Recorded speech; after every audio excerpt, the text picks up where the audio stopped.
Hello everyone and welcome back to my channel, Games with Dick. We're going to do things differently this year. I'll be comparing my top 10 favorite video games of 2023 to food. I know that probably sounds stupid, but I think it'll be fun. Before I get into the top 10, I want to do a quick lightning round of all the other games that didn't quite make the cut. Alright, so the first game I played in 2023 was Raft. It was fun for a couple nights, but that's about it. I'm not really into these survival games. I feel like they can get super repetitive, especially in this game. In Raft, you're collecting trash out at sea. Super exciting stuff. Lovers in a Dangerous Spacetime is a really fun game. Don't let the cute graphics deceive you though, this game is actually pretty challenging. I love these chaotic co-op games where communicating and working together is key. If you're looking for a couch co-op game to play with friends, I highly recommend this one. Ninja Turtles Shredder's Revenge is a pretty neat game. The graphics are super cool, the soundtrack is fun, but the gameplay is a little whack. I feel like I'm just button mashing the entire time. I don't play a lot of beat 'em ups, so maybe I just don't fully understand this one. Spy Party is not my usual type of game, but it's fun to play with your partner. One person will play as the spy and tries to complete a list of tasks while blending in with the crowd. The other player is a sniper and tries to suss out who the spy is. Great concept, but not the best execution. Spy Party has been in early access for like 6 years and it really shows. I played Valheim again. I reviewed this game a couple years ago when I played solo. In 2023, I played with a group of friends and it was so much better. It's fun to split up the tasks and going on raids together versus doing everything alone. Valheim still holds up, but it does get a little grindy in the late game. To get better gear and better weapons, it requires a lot of repetitive farming, but I still love this game. Age of Empires 3 was surprisingly fun for me. I'm not huge into RTS, but this game is perfect if you're trying to kill time because these matches can take forever. Playing this game with friends and working together makes the game way more fun too. I revisited Chrono Trigger. This still holds up as one of my favorite games of all time. I've been trying to replay some of my favorite old school RPGs after getting my hands on a Mii U Mini, and it's been kinda tough. These old RPGs really show their age, which is why I think we're starting to see a lot of remakes. Chrono Trigger, on the other hand, is still perfect just the way it is. Honestly, this game belongs on the top 10, but I'm gonna give some of these other games a chance. Deep Rock Galactic is a fantastic co-op shooter to play with friends. It has an addicting progression system like leveling up your character, unlocking cosmetic items, getting new gear, and upgrading gear. This game is kinda hard to sell, but it's like Minecraft meets Left 4 Dead. I seriously love this game, but it does feel a little repetitive at times. Some nights it felt like we played the exact same mission over and over. I finally gave Castlevania Symphony of the Night a shot. I love Metroidvania games, but I feel like the Metroid and Castlevania series aren't that great when you compare them to other Metroidvanias like Hollow Knight, Ori, and Dead Cells, just to name a few. Symphony of the Night was surprisingly great. While I do enjoy these modern games more, Symphony of the Night was way more fun than I thought it would be. And I feel like these modern Metroidvania games wouldn't exist if it wasn't for Symphony of the Night. And the last game that didn't make the cut is Diablo 4. This is by no means a bad game, it's just really disappointing. I like the new additions that Blizzard made to this franchise by adding more of like a MMO feel to it, but it still plays like Diablo 3 if that makes sense. Like the jumps between each Diablo game feels massive, but the jump between Diablo 3 to Diablo 4 11 years later doesn't seem like a massive upgrade. Okay, that ends the lightning round. Now we can move on to the top 10. As always, I'll keep things spoiler free. All the game footage you'll see is recorded from the first hour of gameplay. For me, the best games are like Sushi from the documentary Jiro Dreams of Sushi. Like, sushi is actually a pretty simple dish. It's just rice with a piece of fish on top. Because it's so simple, Jiro was able to put all of his focus on perfecting his craft. I love games that perfect simplicity, just like Jiro was able to perfect something as simple as sushi. Bethesda to me has always felt like a cheap buffet. It's far from simple and nothing is perfected. There's a lot to offer, but none of the options are done all that great. With all that being said, I do like a cheap buffet. Even though most of the options suck, you'll find something that you'll like that isn't totally covered with bugs. I feel like Starfield and most Bethesda games just overpromise these overambitious ideas. Okay, so you can like travel to 1,000 different planets, customize your equipment, build outposts, customize your ship, steal ships, interact with thousands of NPCs, dialogue options that affect the story, join a religion, get a job. There's a bounty system, ground combat, ship combat, a skill tree, and multiple side missions. While Starfield does offer a lot, the execution falls flat. These planets are bare. Customizing equipment requires a lot of grinding and traveling to and from planets, which also requires a lot of loading screens. Building outposts are lame. Customizing your ship is actually pretty dope, but you don't spend a lot of time in your ship. You spend a lot of time in loading screens. The gunplay is decent, but the combat isn't that great because the AI is dumb as shit. The NPCs are robotic as hell. The side missions consist of NPCs telling you to talk to another NPC on another planet, which again requires loading screens. Like, people always talk about how immersive the world of Bethesda games are, but I'm not seeing it here. I'd be lying if I said I hated my time with Starfield though. Here's a graph that measures my enjoyment. It's true that you have to spend a lot of time in Starfield to familiarize yourself with the mechanics of the game. Once I did, I was like, oh, okay, yeah, I finally get it. This game is actually pretty fun. But at a certain point, I started to realize the flaws of the mechanics, and the things I initially enjoyed became really boring. So again, my review for Starfield is like a cheap buffet. The game offers a lot, but none of it's that great. But at the end of the day, you'll fill your plate with something you'll probably enjoy. Honestly, I don't think this game belongs on the top 10, but I thought of this food analogy and I thought it was really good, so I had to include it on the list. At number 9, we have Metroid Prime Remaster. I didn't own a GameCube growing up, so this was my first time playing this game. I gotta say, I was really impressed with the jump from 2D to 3D. They took a lot of things I love about traditional Metroid games and made them even better. Exploring a 3D world versus a 2D world is way more exciting. The first-person shooter combat works awesome for a game that's over 20 years old, and the power-ups work so well, like switching between your weapons and upgrades is extremely fluid. However, Metroid Prime does take a lot of things I hate about traditional Metroid games. Backtracking in this game is so stressful. It takes way too long to get anywhere, and this game can be incredibly cryptic at times. I feel like I spent half of my playtime in Metroid Prime just wandering around, trying to find out where to go or knowing exactly where I needed to go, but taking forever to reach my destination. But again, this game does a lot of things right, and it's definitely worth playing. If you haven't played this game yet, the remaster is awesome. So for me, Metroid Prime is like eating crab legs. Crab legs are really good, but you spend more time cracking these damn things open for just a little bit of meat. So it's good, but it's incredibly tedious to get to the good stuff. Armored Core 6 is a mech game developed by FromSoft, the same studio that brought us Dark Souls, Bloodborne, Demon Souls, and Elden Ring. While all these games share the same game design, Armored Core 6 is something completely different from these titles. Except for the difficulty, it's still pretty damn hard. What I love about Armored Core 6 is that it has zero RPG aspects. In most RPGs, you choose a class at the very beginning of the game, have to spec your character for a certain build, and you're stuck with that playstyle for the entirety of the game. Armored Core 6 really lets the player experiment with different builds without the fear of committing to something they'll regret like halfway through their playthrough. You can change your weapons for your right hand, right shoulder, left shoulder, legs, head, core, booster, generator, FCS, and expansion. All of these parts can change between missions. That's so cool, and the customization is awesome. I spent so much time trying to create the coolest looking mech. So clearly the mech building was my favorite part of this game. As far as the game goes, it's pretty good. The boss fights are definitely the best part of the gameplay. They encourage the player to try out new builds and strategies, but the non-boss missions kind of feel like filler content. I was pretty let down by the amount of content in this game too. Armored Core 6 is not that long. After completing this game, you can start a New Game Plus to experience different endings or shoot for a higher score on previous missions, but that's just playing through the exact same content all over again. With all that being said, Armored Core 6 is like only eating the unlimited breadsticks at Olive Garden. Those breadsticks are hella good, but I'm gonna need a little bit more than that, you know? I would love to see another Armored Core game because there's a lot here that I really enjoyed, but it needs some more quality content. For number 7, we have Spider-Man 1 and 2. I played these games back to back, so they just get one review. Like Starfield, the Spider-Man games have a huge open world area for the player to explore. Unlike Starfield, exploring this map is actually fun.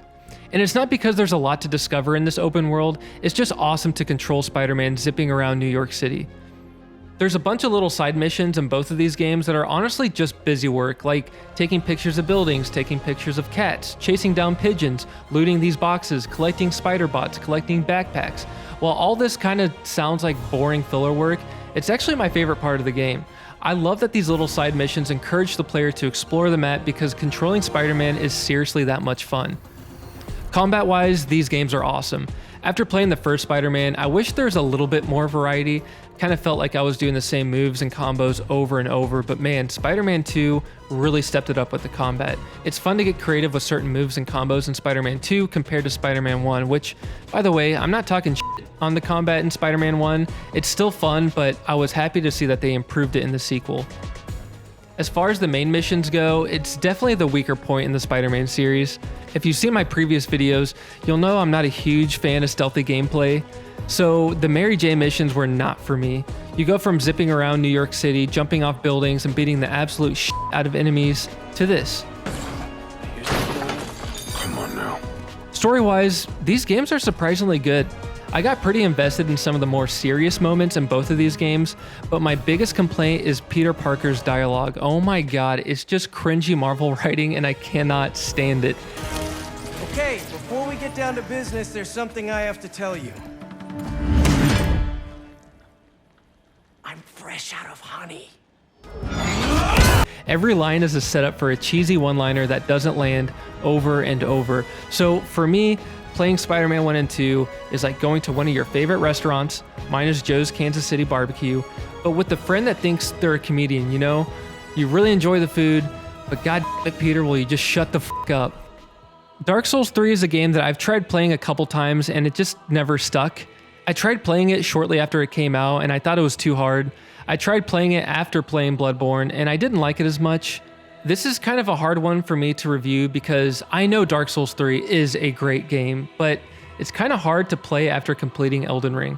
I feel like Elden Ring is just the updated open world version of Dark Souls 3. But the thing I enjoyed more about Dark Souls 3 was the storytelling through the linear map, if that makes sense. Dark Souls 3 takes a player on a linear journey where the level design tells the story. You start off on top of the walls of this giant castle and fight your way down hallways and corridors until you're below the wall. Now the player will find themselves in a less claustrophobic area in a village called the Undead Settlement. Once you escape the village, the player finds themselves in the woods before discovering the Cathedral of the Deep. Going through each area in Dark Souls 3 feels cohesive and super atmospheric. So bear with me on this food comparison. Let's say you're in Paris or something, and Dark Souls 3 is like going on a guided food tour. It's going to be really good, but you have no say in where you're going and what you're eating, versus Elden Ring is like wandering off and going wherever you want and eating whatever you want. I don't know. I don't care what the haters say, The Last of Us Part 2 is a fantastic game. I reviewed The Last of Us Part 1 a couple years ago and had a love-hate relationship with it. Probably one of the best stories told in a video game, but gameplay-wise, I thought the game was kind of slow.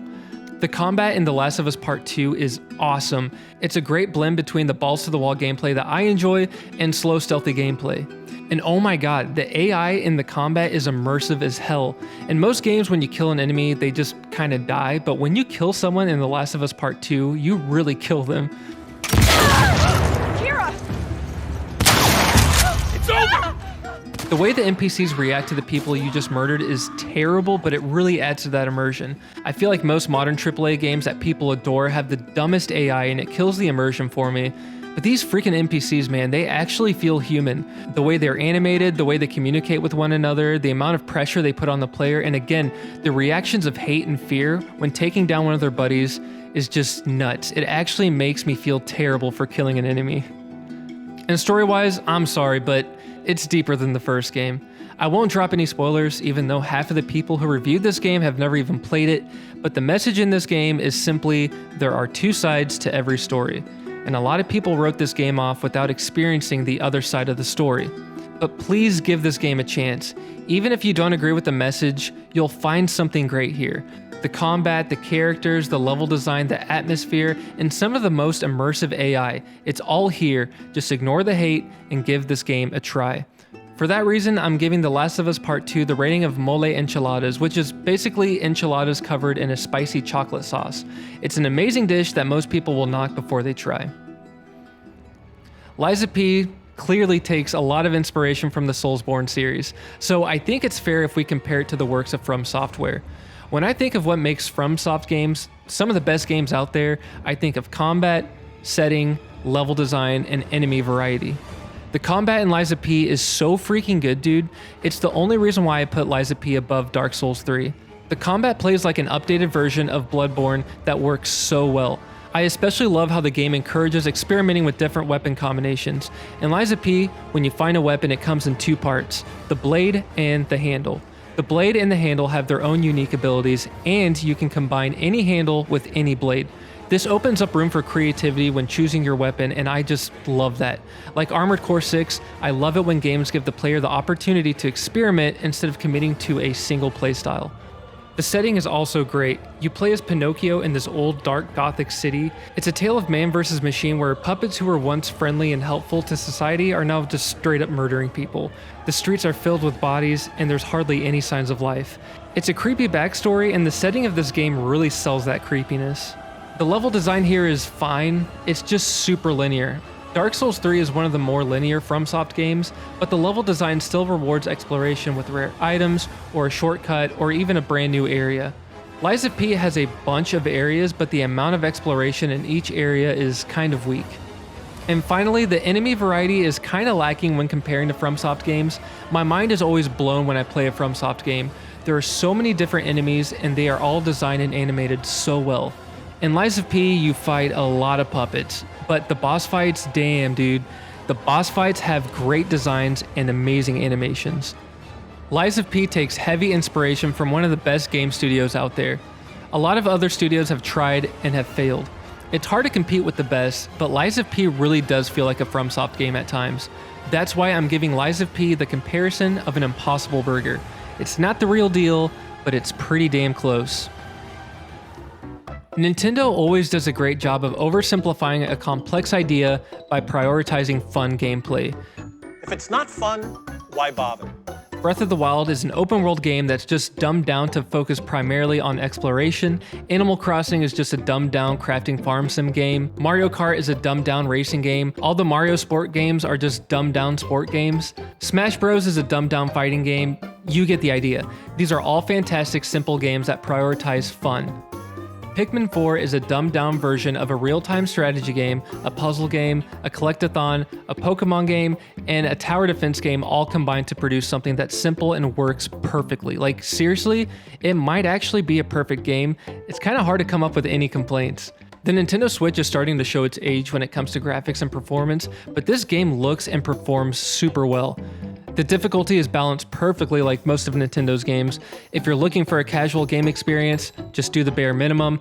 If you're a hardcore gamer, there's plenty of hardcore moments when trying to 100% complete the game.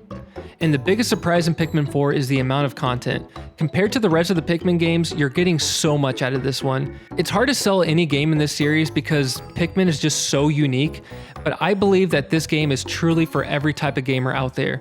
For that reason, Pikmin 4 to me is like paella. It's a unique food that I think everyone will enjoy.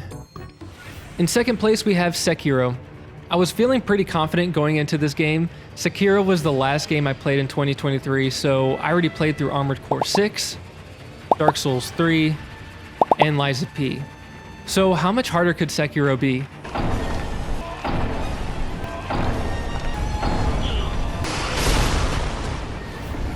I love this game. Obviously, I hate dying in video games, it sucks, but the combat in this game is so satisfying and probably the best from this studio. It was really hard to put the controller down even after several failed attempts. In all of the Soulsborne games I played up until this point, it's okay to make a mistake here and there. The combat is slow so the player can roll out of the way, heal up, and wait for an opening and attack when the timing is right. In Sekiro, the game encourages the player to fight aggressively, so there's way more room for error. Basically, the combat mechanic in Sekiro is this posture bar. When putting pressure on an enemy, their posture bar goes up. And when you're not putting pressure on them, their posture bar goes down. The player has one of these too, so if you don't parry and attack perfectly, your bar goes up.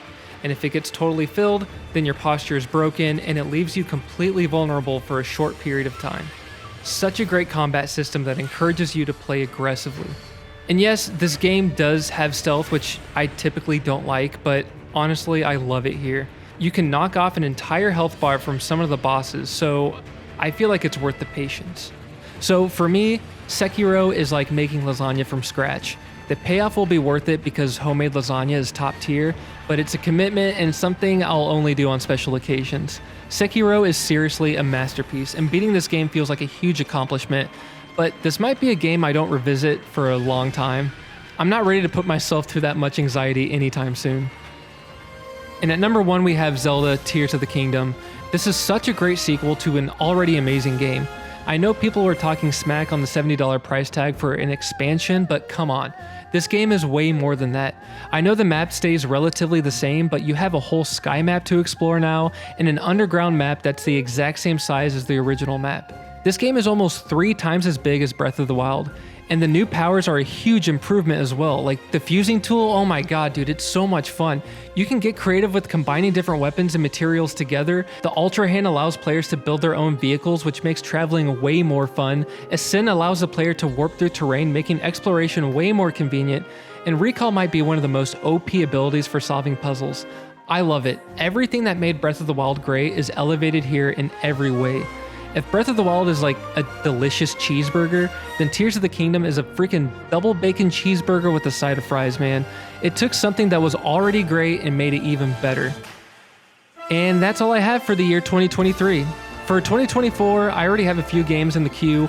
I have Mario Wonder, but I haven't played it yet. Same with Resident Evil 4. I don't love CRPGs, but Baldur's Gate 3 won like every category in the video game awards, so I'll for sure be trying that one out. Here are some other games I plan on playing in 2024, so maybe you'll see them in next year's video. Alright, that's all I got. Thanks for watching.